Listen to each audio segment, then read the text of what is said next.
Et donc, pour parler de ce sujet, nous avons le plaisir d'avoir par téléphone son Excellence l'ambassadeur Medhat El Meligi, ancien ministre adjoint aux Affaires étrangères. Bonjour, Monsieur l'ambassadeur.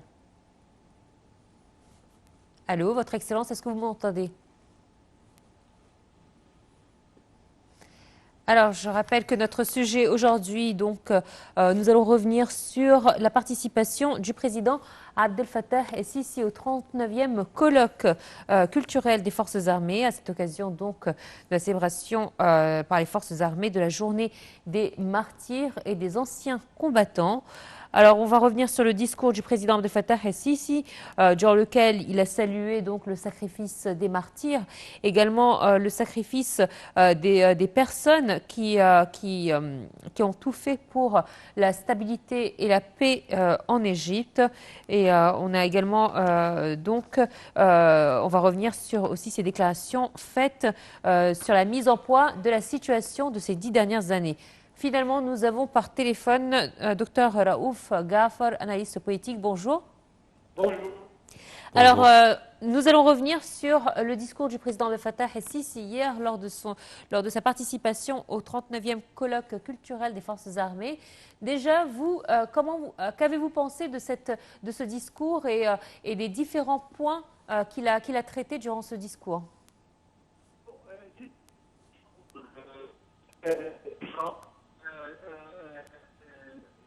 Entendu sur la situation de l'Égypte dans les 10 dernières années. Le président, comme d'habitude, a été très précis. Il a envoyé des messages. Docteur Raouf, je regrette, mais le son est très mauvais. Alors, je ne sais pas si c'est un problème de réseau ou si nous rencontrons un problème technique. Oui. Très bien. Je pense que nous avons réussi à vous entendre là.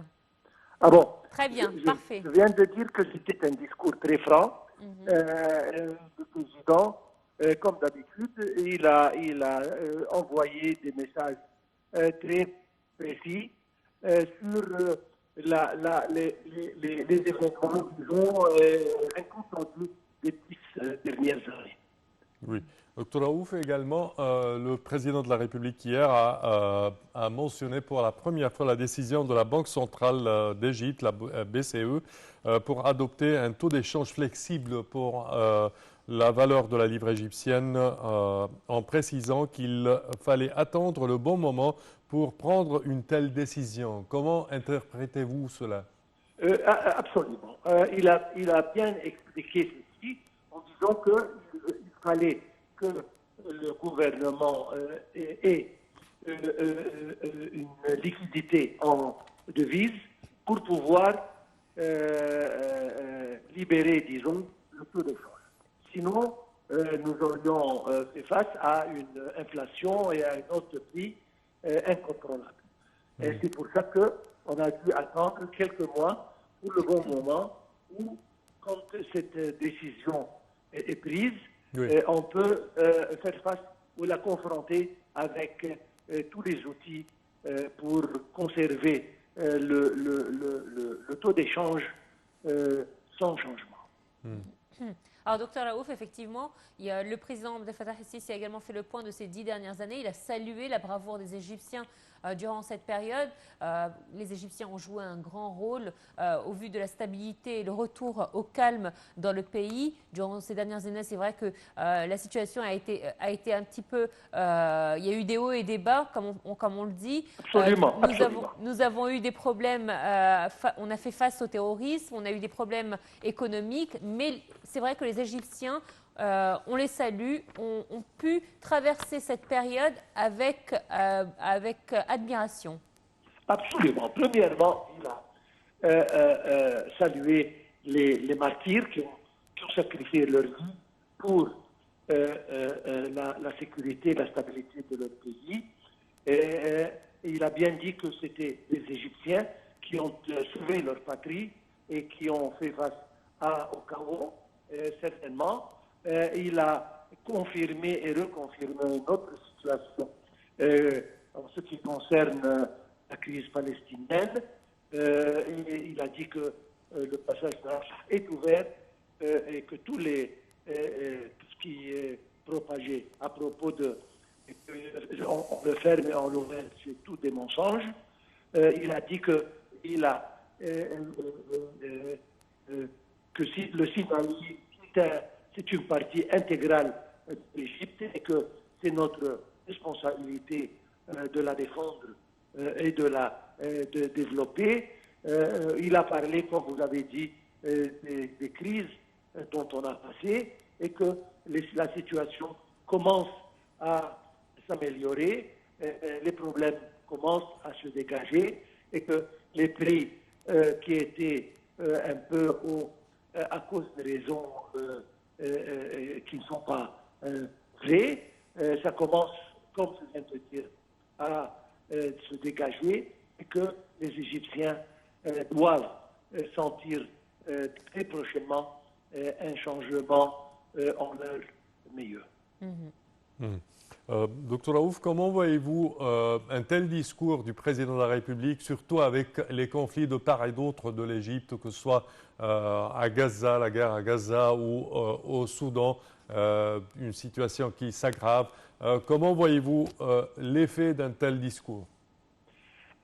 C'est important de donner l'importance aux Égyptiens que malgré que nous sommes entourés de défis et de problèmes et de crises par tous les côtés, nous sommes là, nous sommes solides, on se défend bien, et on est stable, on est sécurisé et en même temps on se développe.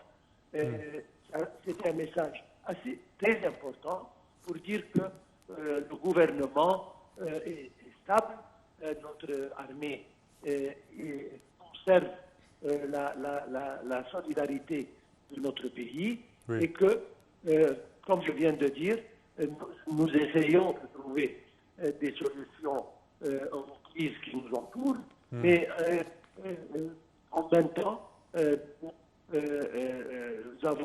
jouissons d'une stabilité et d'une sécurité dans notre pays et on se développe pour le mieux d'un jour à l'autre.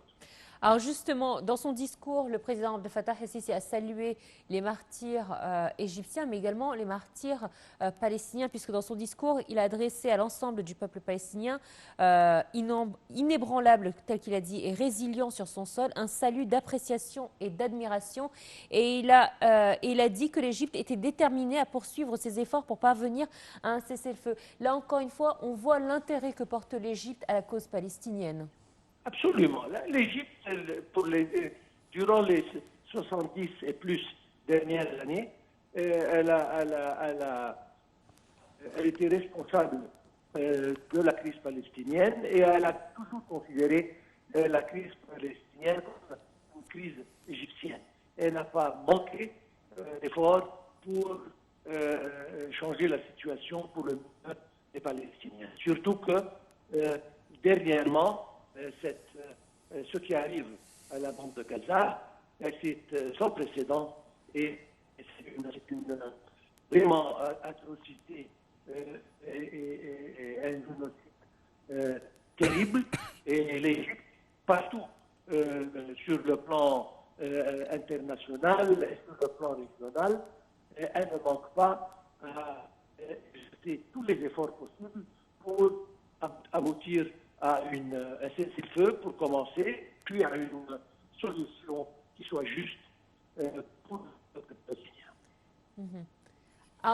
Alors c'est vrai que l'Égypte se montre encore une fois dans son histoire comme une terre d'accueil. On le sait, autour de nous, les crises sont nombreuses, les guerres sont nombreuses malheureusement, et l'histoire se répète. L'Égypte est et restera une terre d'accueil pour toutes les personnes en difficulté.